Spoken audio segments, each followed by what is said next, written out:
everyone! We're still on summer holidays here at the Jack to the Future HQ. But I am so extremely, stupendously and ridiculously excited to bring you a very special bonus episode until we get back to our normal schedule in September. We are very lucky to be introducing our podcast pals Newsy Paloozy for a Podswap, and this time they're taking the steering wheel to take you into the future.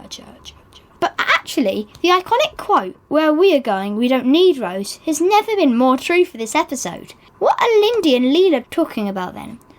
It's smaller than a grain of rice, flies, and can give us information. Look, up in the sky, it's a bird. It's a plane! It's Superman! Yes, it's Superman! Well, no, it's not actually. It's a really clever piece of technology developed by engineers at Northwestern University called the microflier. Basically a microchip that flies. Incredible! Find out about the inspiration for its design, the future possibilities, and much, much more. Over here! Hey, listen up! Newsy! Newsy Paloozy! Hello and welcome to Newsy Paloozy, a news pool for curious kids and adults. I'm your host, Leela Shiv Shankaprika, and this is my sidekick, and my big story explainer, and sound effects finder. Hello. And Mama! Hello, I'm also sometimes just known as Lyndee Prickett. Okay. This week on Newsy Paloozy, is it a bird? Is it a bug? Is it seeds scattering through the air? No, it's a microchip with wings! In India, the southern state of Kerala is being battered by deadly floods, causing many residents to flee their homes permanently. In California, you'll never guess how many rattlesnakes were discovered under a mountainside home. And what to do about geese flying into planes in the Netherlands. Bring in these. To find out why, you gotta listen to the end. But first, it's time for the big news story of the week. Technology is once again soaring to new heights, quite literally. Yes, scientists from Northwestern University in the U.S. have created a flying microchip that's as small as a grain of sand. Say what? Okay, first of all, let's back up and make sure you know what a microchip is. A very small computer chip. Okay, let me ask you instead, do you know what a microchip does? No, not really. Okay, so a microchip is a very small piece of silicon, usually inside a computer, that has electronic circuits on it and can hold large amounts of information and or perform logical and mathematical operations. And when it's not inside a computer? It can still do those things, but minimally, like study the population of an area, check pollution levels, and even track the spread of diseases, if, that is, it could fly. And now it can? Yes, the newly developed and appropriately called microflier can. For example, it can go where a wildfire is and figure out how big the blaze is and which direction the wind is blowing to help guess where the blaze is likely to spread. Cool. Hot, actually.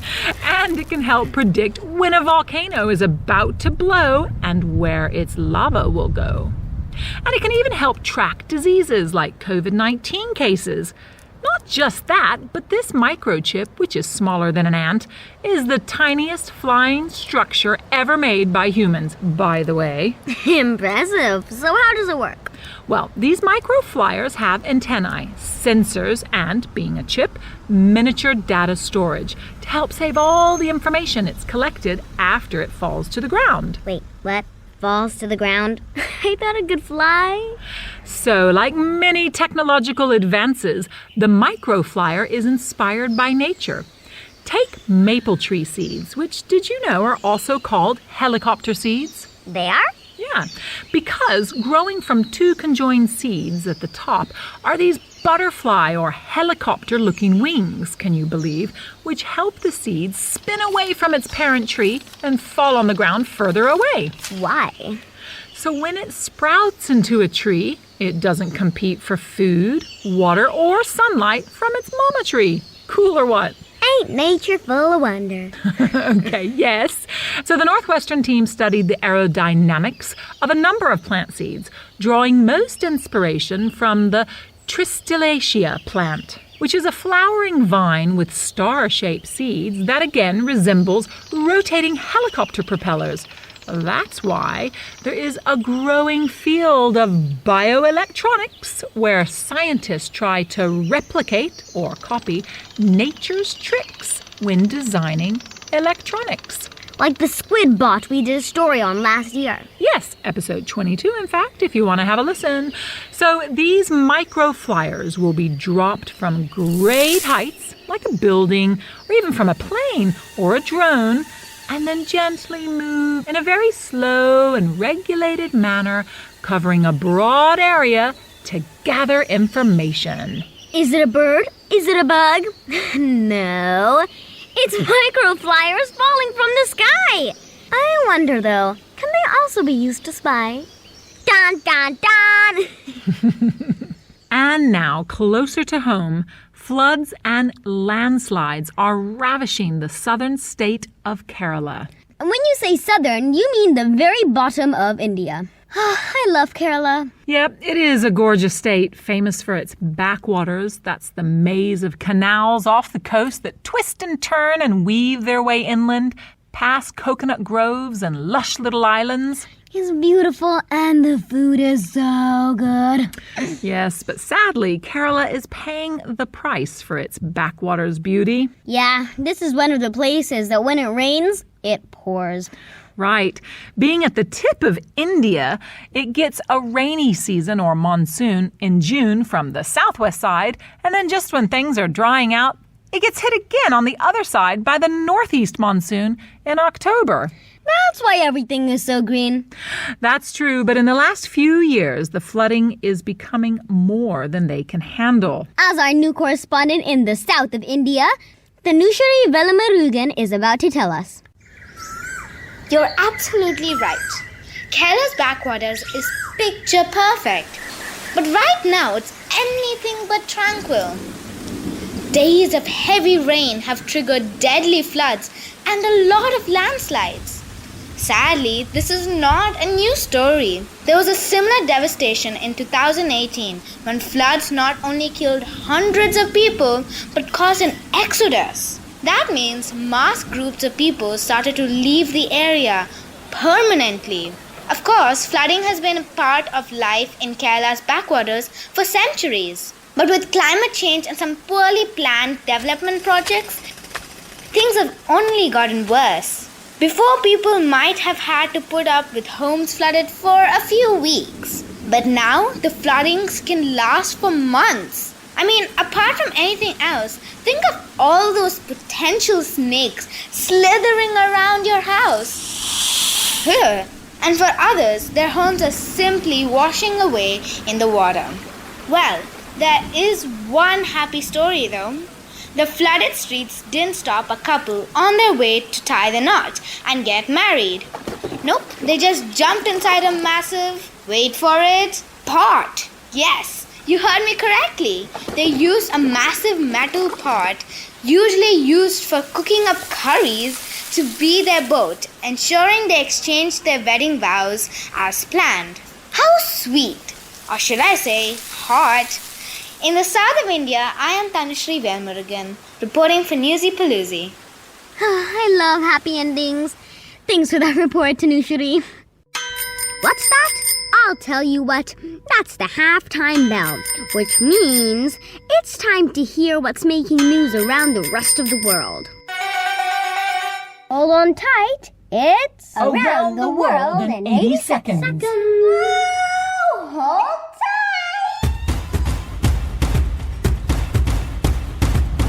Tensions are rising in India's northern region of Kashmir, where terrorists are targeting people they see as not being from the valley. Around a dozen people have been killed in the last few weeks.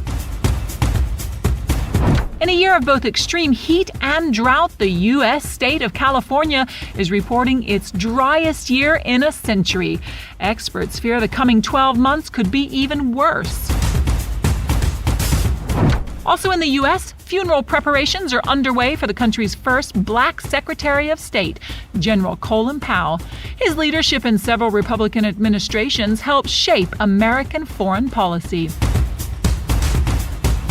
In space news, NASA launches Lucy, a special spacecraft that will take a 12-year trip to learn more about a group of asteroids known as the Trojans, which scientists believe will provide information on the beginning of the solar system. And speaking of space, have you heard this?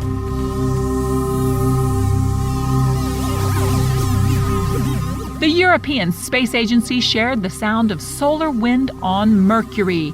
Its double satellite, Bepi Colombo, flew past Mercury, capturing the sonification of the planet's magnetic field.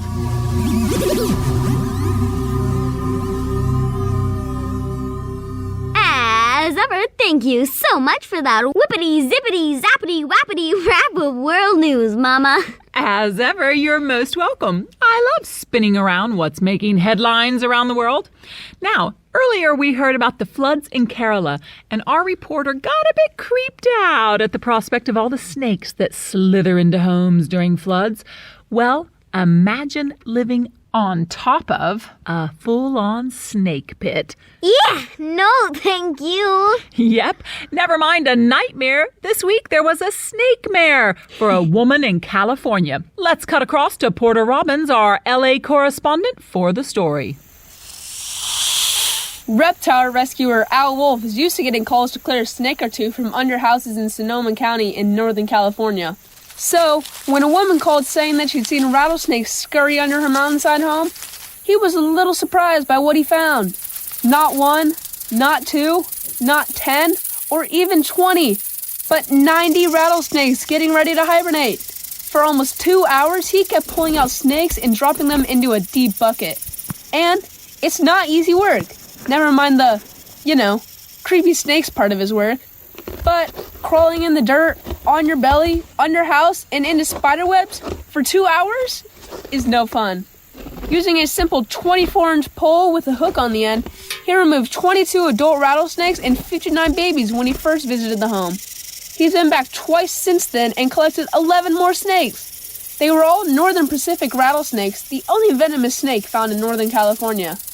Luckily, he said they were all pretty mellow. Phew! In Los Angeles, California, far away from snakes, I think anyway, I'm Porter Robbins reporting for Newsy Paloozy. Thanks, Porter. I hope the snakes do indeed keep away from you and me. And me. Honestly, I'm not sure I'd ever have a pleasant night's sleep again if 90 rattlesnakes had been found under my house. Whew. And finally, let's see what the Lucky Dip Machine has in store for us this week. Step right up. Have a go at the Lucky Dip Machine. The Lucky Dip Machine. What's it going to do today, eh? An oddball, no doubt. An oddball, no doubt. Of course, it's an oddball through and through. Play the music, Mama. First of all, did you know that geese cause problems with planes, especially when they're taking off or landing? I've heard this, yes. They don't just crack windshields, but can get pulled into engines and cause fuel tanks to rip off. That's not just costly, but can be dangerous. Yeah, and it's a particular problem in Amsterdam Schiphol Airport, which has runways that are in between farmland. And being the Netherlands, which translates as the low-lying country. Yep. That means that it's wet, marshy terrain, which appeals to the geese, both as places to hang out and as lush fields full of yummy food to eat. I see. And lately, the crops in the area have been enticing more birds than expected. Meaning more danger for arriving and departing flights. Exactly. And since these avian infiltrators are a big worry, the airport has decided to hire a special patrol unit for help. You'll never guess what. Cats? Cats? Yeah, they eat birds. Cats are the best. But these geese are big birds, Mama. Plus, the ground is usually wet, so no. Okay then, a unit using BB guns. Happily, no. Here's a clue. pigs, they don't eat geese, do they? Happily no again. They do not. But they do eat the leftovers from the sugar beet fields, beating the geese to it, and forcing the big birds to fly away from the runaways for their meals. Clever, huh? Yeah, sure is. I suppose it's a pretty natural solution to a natural problem then. I like to put it another way. Forget about Paw Patrol. This is all thanks to the work of the great honking Pig Patrol.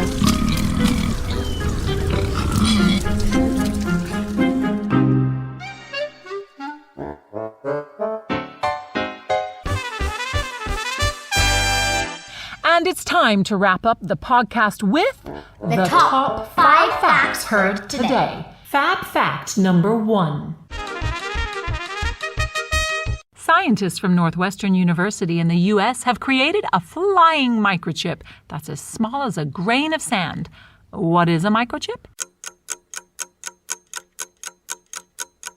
A very small piece of silicon that has electronic circuits on it and can hold large amounts of information and or perform logical or mathematical operations. Fab fact number 2.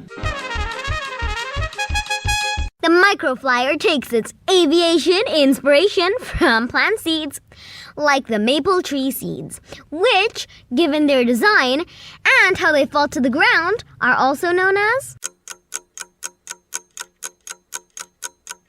helicopter seeds. Fab fact number 3.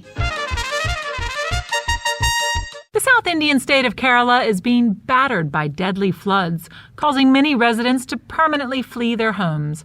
How many monsoons or rainy seasons does Kerala have each year? 2.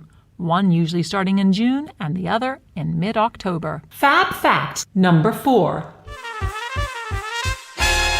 A snake pit was found under a woman's home in California. There were 90 of Northern California's only venomous snake, which is Northern Pacific rattlesnakes. Fab fact number 5. Pigs are being used at Netherlands Schiphol Airport to help keep skies safe by eating the food that would otherwise attract geese to the marshy area around the airport. What does Netherlands actually translate into? Low-lying country.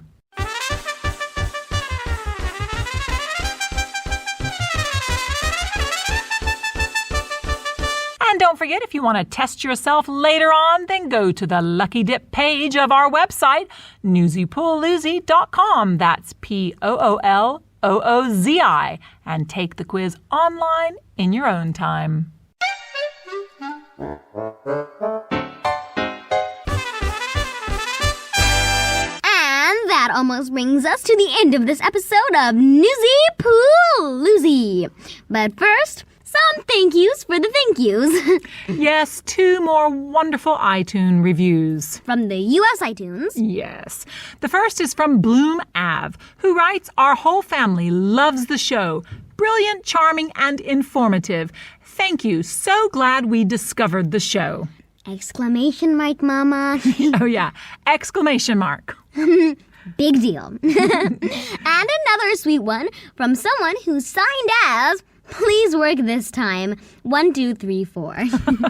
Oh, I feel your pain and appreciate your tenacity at not giving up on filing this review. Seriously. They write, "We love your podcast. A great way to get an international overview of the week's current events in a kid-friendly way. We listen at dinner and talk about it as a family. We love your new name." I love these reviews. They're so great. Motivating, more like. Yes, that's true. Thank you, guys. And really, it does help others find out about us, too. So we doubly thank you. Triply. One just for the thanks of it.